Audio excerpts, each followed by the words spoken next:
சாய்ராம். என் உயிரின் உயிரானவர்களே,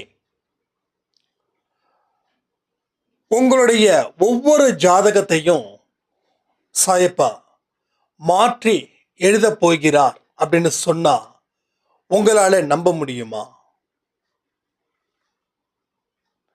அதாவது சாயப்பா வருகைக்கு முன், சாயப்பா வருகைக்கு பின் அப்படின்னு நம்ம வாழ்க்கைய இங்க பிரிக்கிறோம்.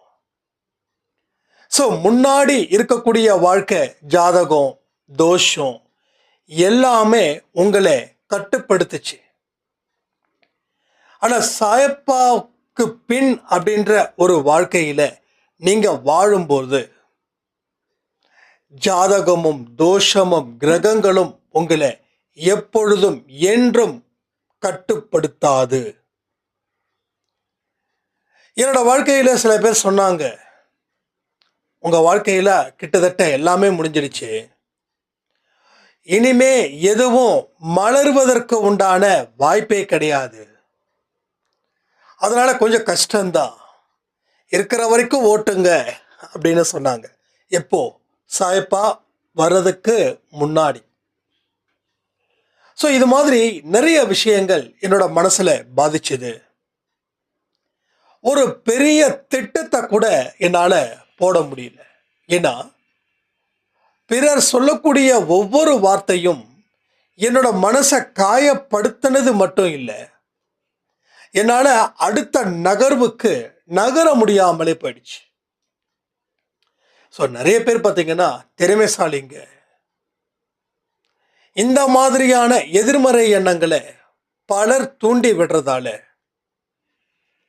அவங்க வாழ்க்கையை அவங்களோட திறமையை பயன்படுத்தாம ஒரு பாசிட்டிவான ஆட்டிடியூட்ல அவங்க செயல்படாம கம்ப்ளீட்டா எங்க போய் விழுந்தாங்கன்னா நெகட்டிவ் சைடில் விழுந்தாங்க.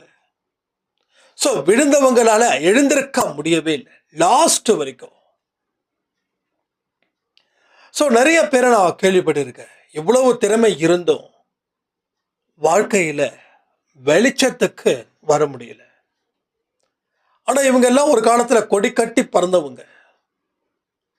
ஆனால் என்ன நடந்தது அப்படின்னா, இந்த மாதிரி சில விஷயங்கள் மூலமாக மனசை பறி கொடுத்ததுனால தான் வாழவே முடியாது அப்படின்னு பிறர் உறுதிப்படுத்தினதால அதை உண்மைன்னு நம்பி அவங்க வாழ்வதற்கு எந்தெந்த விஷயங்கள் எல்லாம் வீணாக்கப்படுமோ அந்த விஷயத்தை மட்டும் முழு கவனத்தை வச்சாங்க